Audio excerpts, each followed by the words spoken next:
welcome everybody. Welcome to the Diversity Tipping Point. My name is DC Marshall, CEO of Diverse and Engage. And the Diversity Tipping Point is a series where we are talking about all things diversity and inclusion, whether it is that you identify with the space as equity, diversity, inclusion, culture, belonging, justice.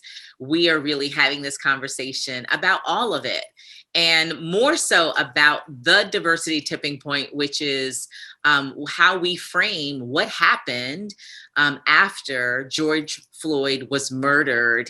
And for the very first time, corporations began speaking up and speaking out about Black people for the very first time, beyond the ERG, beyond the BRG. And why was that? Because we were amid a global reckoning of racism against Black people in the United States, and corporations responded by charitable contributions. A lot of the efforts were outward facing, supporting Black communities. But the work that we do and the conversation we like to have is really about workforce. It's about internal, but nothing is off limits. So we're going to talk about all of it. And I'm excited to have a guest here who can speak to diversity, inclusion, Black people, Black women. And it's important that we hear from leaders and influencers like my guests, who are tuned in and turned on and have really the ear and the voice with women, Black women in particular. So my guest is Laura Knight from Knight Consulting. Hello there, gorgeous, and welcome. Hello, thank you. I'm so happy to be here. Awesome. Why don't you introduce yourself to our audience? Awesome. So I'm Laura Knight, again, CEO and founder of Knight Consulting. So we are a leadership and a team development company. And our kind of way we enter organizations is through training, coaching, and program development about developing more confident leaders and high-performing teams. And then under Knight Consulting, as we're talking about Black women, one of the things we might be talking about today, one of my kind of core heart baby programs, I call it, is Black Woman Leading, which is a special initiative specifically for Black women leaders and managers to help them learn, heal, and grow in their leadership capacity. Oh, I love that. I love the focus. In fact, we have some similarities in terms of what we do in our work. And I too just have a heart for women, actually multicultural women. Yes. And so I love that we both share and know the importance of having something very specific for women of color in general, Yes. Black women in particular, considering the barriers and the different experiences Yes. that we have. So maybe we start there, right? Okay. So let's talk about the need, for Black women in corporate America or in the workplace to have something that is specifically for them. So why don't you start there? Yeah, the inspiration for Black Women Leading actually came a couple of years ago. At that time, before I was doing this leadership development work in organizations, I was actually working with Black women founders, small business owners and founders, and helping them to not only strategize around their business, but also this experience they were having as a Black woman. And at that time, about 90% of my clients were what I call corporate refugees, okay?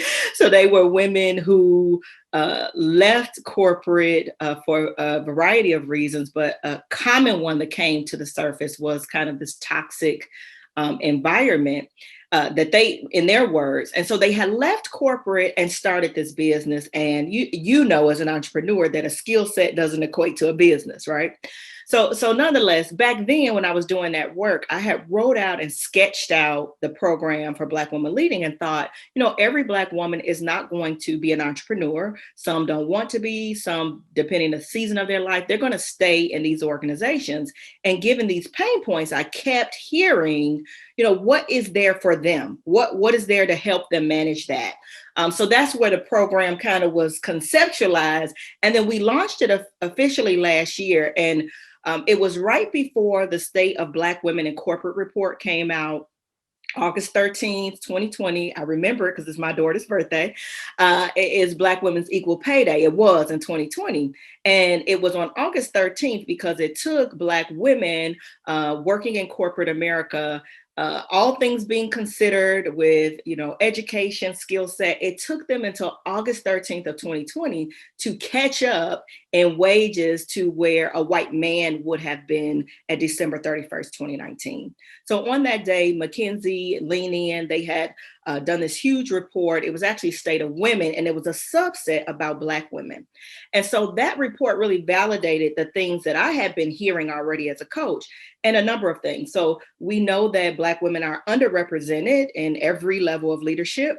And there's this common misconception that it is about this glass ceiling, hitting the glass ceiling. Well, what the research indicates for Black women is that glass ceiling is not a problem. It's actually the very first rung of the ladder that they are missing. So they're not getting that first opportunity as the frontline manager, as the frontline supervisor.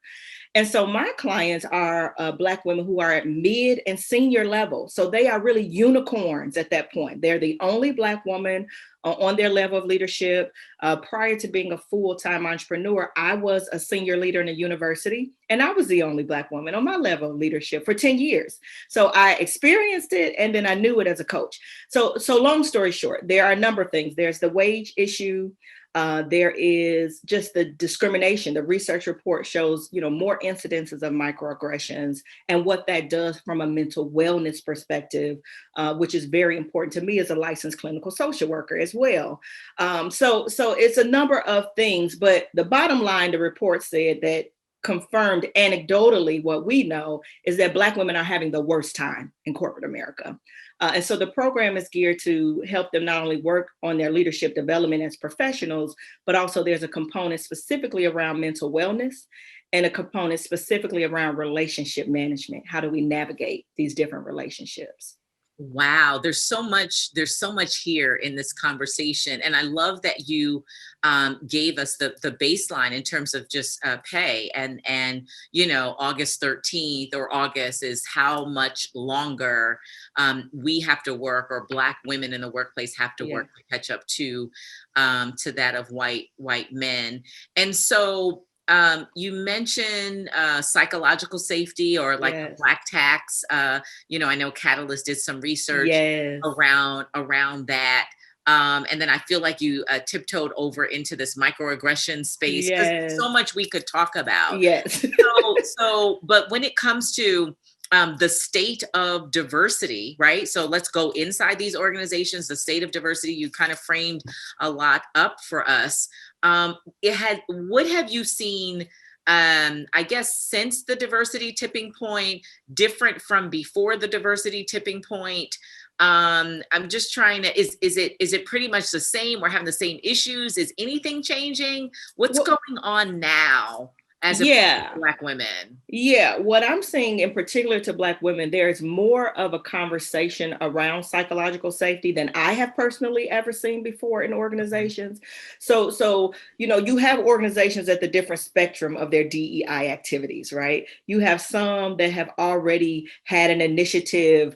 This is not one of my clients, but I saw, Dell has a like by 2030, they want half of their leaders to be women, and a portion of that women of color. So you had organizations even prior to the tipping point that had some equity kind of initiatives and these kind of initiatives. Then you have some on the other spectrum that they are just having their very first courageous conversation, the very first time they've used the word anti-racism in their literature. So I think that there's still a range of what people are. What I'm seeing from my work at the leader and team level is that a lot more emphasis being given to this belonging and connection piece. I also think COVID has played a role in that, because we know the stats around isolation and people feeling disconnected at work. So I'm seeing organizations more willing to invest in specific opportunities for specific populations. About 3 years ago, I would have had to really make a case for Black women leading, for people to invest in just that. I already know from my contacts, it would have been, well, can we just do something for all women or just women of color? They would have been very uncomfortable with that. Whereas now I have organizations that are like, we want to sponsor people. We want to promote that we're sponsoring people. So I think the tipping point has released people to have more transparent conversations. I think many of the issues are still there, but I think their willingness to not only invest in more specified program, but have conversation about the need for it, I've definitely seen a shift in that. Yeah, yeah. No, you're right. So even at the I would say the diversity tipping point is where, for the very first time in corporate America, Black people were allowed to be Black and say Black and talk Yes, about Black things yes, beyond the Black ERG and the BRG, right? I yeah, mean, before that, if you think about it, Laura, and I know you know this in your work because you said it, you would have had to make a case as to why yes, there needs to be something specifically for Black talent or Black women yeah, talent. But yeah, they said for the very first time. But before that, Black people were and are referred to as people of color, yes, diverse talent. They don't say this, use this word as much in corporate, but minorities, that's more public sector. In fact, yes, I cringed the first time I heard that and like, yes, oh wait, that's the language over there. And so yes, um, definitely public sector. that's public sector says minority. I don't know about the labels and the language. If you were a business owner, you are an MBE, right? Yep, But you were not allowed to really be or share or advocate for Black in corporate yes, America beyond the BRG and the ERGs. yeah, So yeah, so I think that certainly has changed, right? Since the diversity tipping point, the levels of investment into yep, Black talent, right?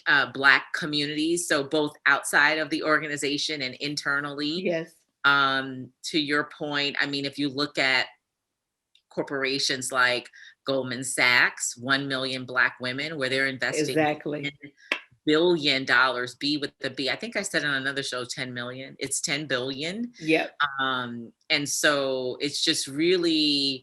uh it's really encouraging to see. I mean, I know we've got a long way to go. And Yeah, but steps. We're seeing some steps. And when I saw the Goldman Sachs thing, it's interesting. I was talking to a colleague who is a Black woman, and we both said at the same time, who's behind it? And so we went to the website and saw the whole panel of advisors was like Black women. And we was like, oh, wait a minute. Is Black women in charge of this too? Like, that was the thing too. I have also seen and it may have been more minority or BIPOC at that point, where it would be a program for a population, but the people who really put it together, planned it, was questionable. And so now you're seeing not only programming for the population, but by the population, really investing in the wisdom of people who have the expertise and also the experience from that community. yeah, yeah. In fact, let's put uh, um, a sort of a championship flag on the Goldman Yes. initiative, because what they did right, because somebody asked, I mean, I've been doing a lot of interviews as of late, CNBC, Forbes, I saw. Go Financial girl. Times, and thank you. And they've said, they've asked for insight. And I always point to Goldman and why I'm very hopeful. And I think that one is a win.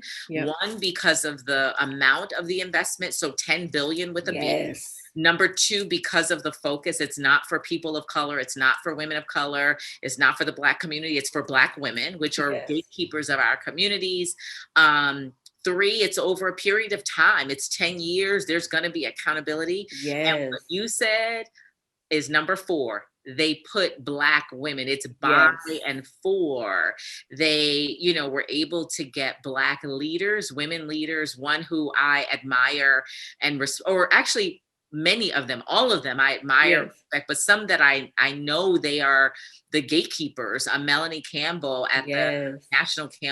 National Coalition on Black Civic Participation. She does a lot of work in the community, boots on the ground, Yep. civil rights and social justice. So when you have those people, you have all of the sororities, the Black sorority Yes. presidents are at the table. That is the lesson to be learned from Goldman, but for other organizations, Yes. is to put Black women in charge.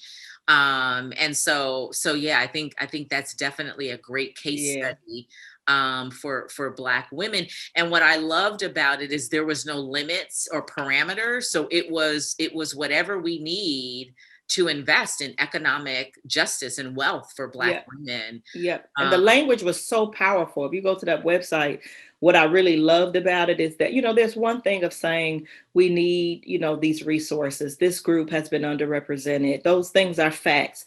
But the language was really rich when you look through that. The language was things about we know when we invest in Black women, we're investing in the community. We know that basically they were saying they know Black women are going to take this and multiply it. And so many other people are going to be impacted by that. So I was really impressed with just the richness of the language that they use as well. Yes, that's Yeah. powerful. And while we're there, we like to capture lessons learned, but we also know that there's lots of pain points, and what we call is we like to track also diversity fails. Yeah. And it just means for larger corporations, they are well intentioned, like they have good purpose and intent, but miss the mark. And the only reason we're big on tracking diversity fails is because it was after seeing one or two corporations repeat the same mistake that another big brand had done. And I remember sharing to a colleague, Mita Malik, who is just a powerful voice. She's a LinkedIn top voice. She contributes to Harvard Business Review, Forbes, and just about every publication. Mita, they're making the same mistakes. And so she said, you're really good at tracking this, and we should really share so that companies are not making Great. the same mistake. Nobody is perfect, right? And so as long as we're working to do something, just don't make the same mistake. And a lot of times we see it in marketing, multicultural marketing, and how it Yes. shows up in the public domain. So my question to you, because you work with executives and Black women, what are you hearing or in terms of diversity fails within corporations? Yeah, I think the biggest thing, and I say this, to my clients, is that it has to be an all hands on deck situation. People realize, and we're talking about Black women. So Black women realize that the systemic changes that have to happen in an organization are not going to happen overnight. They realize that. But how you gain trust, how you gain currency with them, social currency with them, is showing your effort and intention. And so what I'm seeing is, an organization will say, let's partner. We want to either host an internal cohort of Black women leading, or we want to sponsor people to participate, which is great. But if we are over here in Black women leading, loving on, training, empowering, supporting these Black women, but outside of this safe space, there is not being work done. So we're not releasing them back to the lions, so to speak, or they have up-leveled their skills, but yet your pipeline is still not ready to receive them. And they've been ready for some time now. What I'm telling to organizations is absolutely do your belonging and your connection work. And we see you, we hear that you have microaggressions and you need some support. Do that. But likewise, you also need to be doing work with the rest of your organization. You also need to be building, really looking at the metrics around your pipeline, your promotion strategy, your compensation strategy. And I told one executive this, I said, what's going to happen if you invest in this, but you show no other indication of this investment in any place else in the organization? It will actually do more harm, because people will know that this was performative and you will have invested this, and those people will leave your organization. And so it's not that you're going to have the pipeline issues solved right away, or you're going to have, your psychological safety issues solved right away, but there has to be equal intention, effort, investment, metric tracking being put in place for the things that you're doing that are outside of the population that you're serving as well. And I think that's how you build people's trust. That's how you get people to be collaborative and share their thoughts with you when they see that you really are in this as a partner and an ally.